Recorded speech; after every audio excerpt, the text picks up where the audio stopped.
দুয়ারে সরকারে আবেদন করে ৭২ ঘন্টার মধ্যে একাকী থাকা বেরোজগারে অসহায় বৃদ্ধার ভাঙা ঘরে জ্বলে উঠল আলো। অভাব যতই থাকুক, বিদ্যুৎবিহীনভাবে বসবাস এখন বেনজির দৃষ্টান্ত। নদিয়ার শান্তিপুর পৌরসভার ১৪ নম্বর ওয়ার্ডে লক্ষ্মীতলা পাড়ায় এলাকার বৃদ্ধার কৃষ্ণা সরকার তার জীবনের ৫৮ বছরের এই প্রথম বিদ্যুতের আলো পেলেন নিজে ঘরে। বাবা ঈশ্বর মনোরঞ্জন সরকার অত্যন্ত অভাবী তাঁতি ছিলেন। এই স্বল্প রোজগারে কৃষ্ণা এবং রীতা দুই বোনকে কোনো রকমে সামান্যভাবে পড়াশোনা শিখিয়ে বিয়ে দিতে সামর্থ্য হয়েছিলেন বড় মেয়ে রিক্তাকে। এরপর তিনি গত হন। প্রায় ২৫-৩০ বছর আগে স্ত্রী হেনা সরকারও মারা যান। এরপর থেকে কৃষ্ণাদেবী একাই থাকেন পৈতৃক ভিটাতে। উপার্জন বলতে ২-৪টে ছাগল প্রতিপালন আর বর্তমানে লক্ষ্মীর ভাণ্ডারের ভাতা হিসাবে প্রতি মাসে ১,০০০ টাকা বিনামূল্যে সামান্য রেশন সামগ্রী দিয়েই চলে যায় কোনো রকমে সংসার। বাড়িঘর ভেঙে পড়ার উপক্রম হলেও সারানোর অর্থ নেই, শৌচালয়ের কোনো ব্যবস্থা নেই। তবে সম্প্রতি শান্তিপুর পৌরসভা বিনামূল্যে বাড়ি বাড়ি পানীয় জল পৌঁছে দেওয়ার প্রকল্প পৌঁছেছে তার বাড়িতে, কিন্তু বিদ্যুতের আবেদন করলেই তা আর হলো না। সরকার সরঞ্জাম কেনা এবং সামান্য নগদ অর্থ জমা দেওয়ায় বাড়ির পাশে তৃণমূল কংগ্রেসের নদিয়া জেলা কমিটির সম্পাদক জয়ন্ত ঘোষ থাকেন। তিনি ওই এলাকাতে গত ২৬শে জানুয়ারি ওরিয়েন্টাল একাডেমিতে বসা দুয়ারে সরকারের এই বৃদ্ধর বিদ্যুৎ সংযোগের আবেদন করিয়ে দেন এবং বিদ্যুৎ বিভাগ থেকে বৃদ্ধার পরিস্থিতি খোঁজখবর নিয়ে খুশির আলো প্রকল্পের তার নাম অন্তর্ভুক্তি করিয়ে দেন এবং ৭২ ঘন্টার মধ্যে বিদ্যুৎ সংযোগের ব্যবস্থা করে দেন। আসুন দেখে নেব সেই চিত্র। আপনারা দেখছেন নিউজ নদিয়া এক্সপ্রেস। চ্যানেলটিকে সাবস্ক্রাইব, লাইক, শেয়ার এবং ফেসবুক পেজটি ফলো করুন আর দেখুন নিউজ নদিয়া এক্সপ্রেস। 2 মিনিট লাগবে লাইভ। হ্যাঁ ঠিক আছে, অসুবিধা নেই, ওটা পাটা কিছু নেই, আস্তে আস্তে করো। কাগজটাই আর কি হাতে দিয়ে একটা ছবি আমাকে আবার করে পাঠাতে হবে। এইটাকে ইয়ে করো না, তাহলে হবে।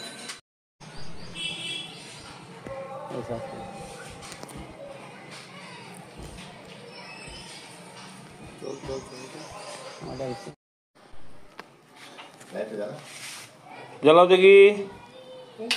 বাহ, সুন্দর। আমি একাই থাকি, আর কেউ কেউ থাকে না। বিয়ে থা করেননি? না, কত বছর ধরে থাকছেন এখানে? তা অনেক দিন। আমরা মানে জন্মিয়েছি এখানে, আবার এখানেই হয়তো গত হবে। বাবা মা? বাবা মা অনেক দিন হলো গত হয়ে গিয়ে। কোনো ভাই আছে? না, ভাই নেই। কিভাবে চলে সংসার? এই দুটো ছাগল পাগল পুষি। আগে সুতোনাটা ছিল, করতাম, এখন সুতোনাটাও নেই, কিছু করতে পারি না। তো পায়খানা বাথরুমের অবস্থা তো খারাপ, কোথায় যান? ওই যে যাই যেখানে সেখানে লোকের বাড়ি টাড়ি। তো এই ঘর বাড়ি পাননি? সরকারি ঘর যেসব দেওয়াটা হচ্ছে পাননি কেন? এর এখানে তো চেয়ারম্যানের আগে ছিল, তো কাউন্সিলর, তাকে বলেননি কোনোদিন? আমি তাই আচ্ছা, টাইম করে জল পেয়েছেন? পেয়েছি। আর এই ইলেকট্রিকের জন্য কি করেছেন দুয়ারে সরকারে? দুয়ারে সরকার ফর্ম জমা দিয়েছিলাম জয়ন্ত ঘোষকে বলে।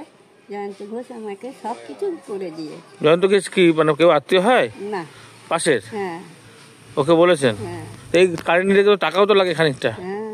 সে টাকা কোথা থেকে দেওয়া হলো? ও যা করবে ওই করবে। আচ্ছা, তাহলে এখন থেকে তো কারেন্ট থাকবে বাড়িতে। আর ঘরের জন্য বলেছেন ওকে? বলেছি, তো বলছে দেখি চেষ্টা করবো খুনি। দলিল রয়েছে আমার? কাগজপত্র সব ঠিক রয়েছে তো? কার নামে জায়গা? জায়গা তো আমার ঠাকুমার নামে। ঠাকুমা বাবাকে মানে দেখেছে, বাবাকে দিয়েছে।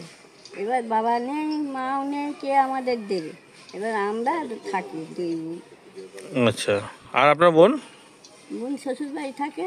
ও আচ্ছা। আসে যখন মনটা খারাপ হয়। আমার বুনাইটা নেই, মনটা যখন খারাপ হয় তখন আসে। তো এই যে এত বছর গরমের মধ্যে কোনো আলো ফালো কিছু জ্বলতো না, না। এবার আলো জ্বলবে তো? ভালো লাগছে? হ্যাঁ ফ্যান চলবে কি? ফ্যানের ব্যবস্থা করবে বলছে? হ্যাঁ। কি নাম আপনার? কৃষ্ণা সরকার। এই জায়গাটার নাম? এই লক্ষ্মীতলা। আর নাকি বয়স্ক বা অন্য কিছু? না, লক্ষ্মী ভান্ডার ওই জয়ন্ত ভাই করে দিয়েছে। লক্ষ্মী ভান্ডারটা পান, তাই তো? আচ্ছা, কি নাম বললেন? কৃষ্ণা সরকার। বিভিন্ন এলাকার 14 নম্বর ওয়ার্ডের অন্তর্গত শান্তিপুর পৌরসভা। নাম হচ্ছে কৃষ্ণা সরকারের। বাড়িতে কেউ নেই, অসহায় মানুষ। আমরা যেহেতু তৃণমূল কংগ্রেস করি, নেতৃত্ব দিই, সেহেতু মানুষের পাশে থাকার চেষ্টা করি। আর জলের লাইন থেকে আরম্ভ করে লক্ষ্মীর ভাণ্ডার, তারপরে ইলেকট্রিকেরটা এটা আমি যতটা পেরেছি আমার দ্বারা সহযোগিতা করে দিয়েছি।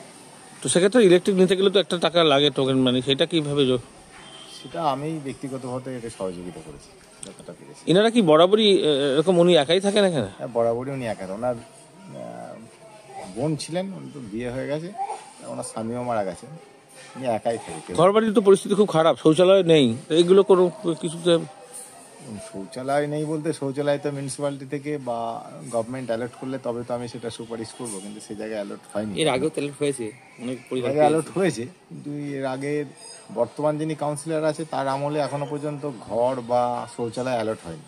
প্রাক্তন যিনি কাউন্সিলর ছিলেন তিনি দেননি। তিনি কি দেননি সেটার ব্যাপারে তো আমি তো বলতে পারছি না, তবে আমার এই বর্তমানে যে কাউন্সিলর আছে পম্পা বিশ্বাস, সে এখনো পর্যন্ত অ্যালার্ট পাইনি। আমি না, এমনি তো ঘরের জন্য সচেষ্ট রয়েছেন তো? হ্যাঁ, অবশ্যই ঘর তো পেলে যাতে একটা কাগজপত্র কোনো সমস্যা নেই তো? না, পাওয়ার মোটামুটি উপযোগী। কাগজপত্র যদি সমস্যা থাকেও সেটা আমি সলভ করে দিতে পারবো, অসুবিধা নেই। আচ্ছা, মানে প্রকৃতপক্ষে উনারই দিয়েই এইটা জায়গা। হ্যাঁ, একদম জায়গা। আচ্ছা, তো উনি বলছিলেন যে বেশ ভালো লাগছে আলোর জন্য, এরপরে যে গরমকাল আসছে যদি কোনো ফ্যানের ব্যবস্থা করা যায়। পাখাটাও আমি ব্যবস্থা করে দেবো। আচ্ছা, তো এরকম কি ওয়ার্ডে আরো রয়েছে বলে মনে হচ্ছে? হ্যাঁ, আরো বেশ কিছু আছে। কি বলবেন, সবাই মিলে একটু একটু করে সহযোগিতা করলে কিরকম? হ্যাঁ, আমরা যতটা পারছি সহযোগিতা করুন। আমি ব্যক্তিগতভাবে আর কতজন আগে করি, যতটা পারছি আমি সহযোগিতা করি। ইলেকট্রিকের জন্য মানে এত বছর হয়ে গেল, কোনোদিন উনি আবেদন করেননি এর আগে? না, আবেদন করেননি, আর ওখানে কেউ মানে হেল্প করার মতো কেউ নেই ওসে। আচ্ছা, তারপরে তো টাকা পয়সার একটা ব্যাপার ছিল। তবে টাকা পয়সার ব্যাপার তো অন্ধকারই থাকতো এই বাড়িটা পুরো? একদম পুরো অন্ধকারে, ওই লম্ফ জেলে চলে। আচ্ছা, তো এখন কি কি পয়েন্ট করে দেওয়া হলো আপাতত? এখানে আপাতত একটা পাখার পয়েন্ট করে দিয়েছি, একটা ঘরের মধ্যে একটা পয়েন্ট করে দিয়েছি, আর বাইরে একটা বারান্দায় পয়েন্ট, আর আপনার টয়লেটে একটা পয়েন্ট করে দিয়েছি, আর পরবর্তীকালে একটা পাখা আমি লাগিয়ে দেবো।